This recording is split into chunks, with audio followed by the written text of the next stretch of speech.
പെൺകുട്ടികളെ ബലാത്സംഗം ചെയ്യാൻ മുന്നോട്ട് വരുന്നത് ഷാഹിൻ ബാഗിലെ പ്രതിഷേധക്കാരാണോ? പൗരത്വ ഭേദഗതി നിയമത്തിനെതിരെ ശബ്ദിക്കുന്നവരാണോ? അല്ലടോ.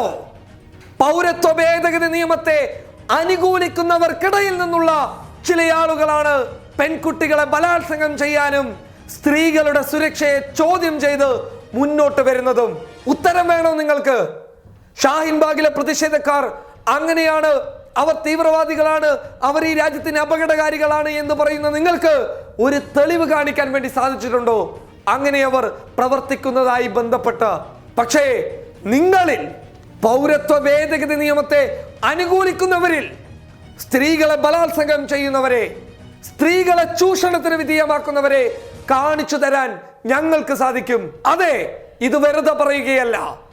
ഡൽഹിയിലെ ഗാർഗി കോളേജിൽ നടന്ന ഞെട്ടിപ്പിക്കുന്ന സംഭവ വികാസങ്ങൾ ഒരിക്കലും ഒരു പെൺകുട്ടിക്കും ഒരു വിദ്യാർത്ഥിനിക്കും ഇതുപോലെയുള്ള അവസ്ഥ ഉണ്ടാവാതിരിക്കട്ടെ. ഫെബ്രുവരി 6-നാണ് ഗാർഗി കോളേജിൽ ഇങ്ങനെയുള്ള സംഭവ വികാസങ്ങൾ നടക്കുന്നത്. കോളേജിലെ ഒരു ആഘോഷത്തിന്റെ ഭാഗമായിട്ട് അന്നവിടെ ഒരുപാട് പരിപാടികൾ ഉണ്ടായിരുന്നു. ആ പരിപാടികൾക്കിടയിൽ കുറച്ചാളുകൾ നുഴഞ്ഞുകയറ്റം നടത്തി. ആ നുഴഞ്ഞുകയറ്റം നടത്തിയവർ ആരാണെന്നറിയുമോ? പൗരത്വ ഭേദഗതി നിയമവുമായി ബന്ധപ്പെട്ടുള്ള BJPയുടെ പരിപാടിക്ക് പോയവർ. അതായത് പൗരത്വ ഭേദഗതി നിയമത്തെ അനുകൂലിച്ചുകൊണ്ട് ജയ് ശ്രീരാം വിളിച്ചുകൊണ്ട് റാലിയിൽ പങ്കെടുത്ത ആളുകൾ അവർ തിരിച്ചു വരുന്ന സമയത്ത് ഗാർഗി കോളേജിൽ അവിടെയുള്ള പെൺകുട്ടികളുടെ പരിപാടി കാണാൻ ഇടയാകുന്നു.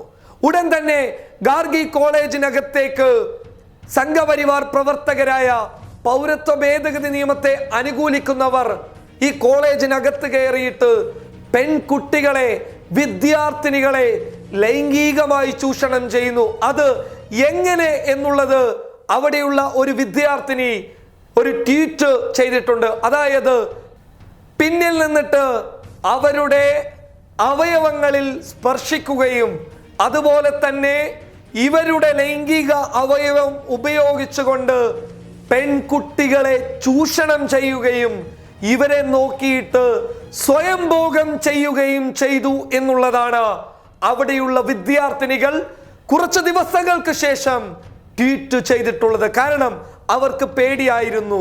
കാരണം ഇവരൊക്കെ സംഘപരിവാർ പ്രവർത്തകരാണ്, എന്തെങ്കിലും പറഞ്ഞു കഴിഞ്ഞാൽ ഞങ്ങളെ ഉപദ്രവിക്കുമോ എന്നുള്ളത് കൊണ്ട് അവർ ആദ്യം തുറന്നു പറഞ്ഞില്ല. പിന്നീട് ഇത് ട്വിറ്ററിലൂടെ അവർ പങ്കുവെച്ചപ്പോൾ ഈ വിഷയം വലിയ രീതിയിൽ ചർച്ച ചെയ്യപ്പെട്ടു. അങ്ങനെ ഡൽഹി പോലീസ് കഴിഞ്ഞ ദിവസം 10 പേരെ അറസ്റ്റ് ചെയ്തു. ആ 10 പേരും സംഘപരിവാർ പ്രവർത്തകരാണ്. പൗരത്വ ഭേദഗതി നിയമവുമായി ബന്ധപ്പെട്ടുള്ള പ്രതിഷേധങ്ങളിൽ പങ്കെടുത്തവരാണ്. എന്താണ് അവർ ചെയ്തത്?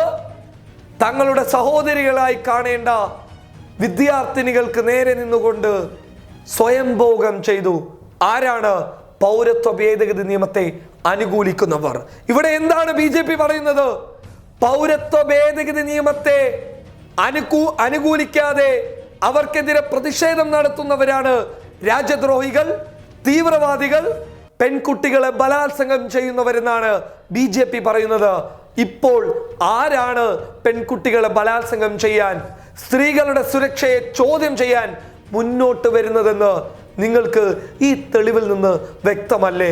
ഡൽഹി ഗാർഗി കോളേജിൽ നടന്നത് ഞെട്ടിപ്പിക്കുന്ന സംഭവ വികാസങ്ങളാണ് സുഹൃത്തുക്കളെ. ഈ രാജ്യത്ത് സംഘപരിവാർ ഇനിയും അധികാരത്തിൽ വന്നു കഴിഞ്ഞാൽ, ഡൽഹിയിൽ അധികാരം ലഭിച്ചിട്ടുണ്ടായിരുന്നുവെങ്കിൽ ഇതുപോലെയുള്ള ഞെട്ടിപ്പിക്കുന്ന സംഭവങ്ങളെ അവർ അധികാരം ഉപയോഗിച്ച് കുഴിച്ചു മൂടുമായിരുന്നു. പക്ഷേ എന്തോ ഭാഗ്യത്തിൽ അവിടെ ആം ആദ്മി വിജയിച്ചു കയറി. ഇനിയെങ്കിലും തിരിച്ചറിയുക, ആര് ഭരിക്കുമ്പോഴാണ് ഇവിടെ സ്ത്രീകൾക്ക് സുരക്ഷയില്ലാത്തതെന്ന്. News desk public Kerala.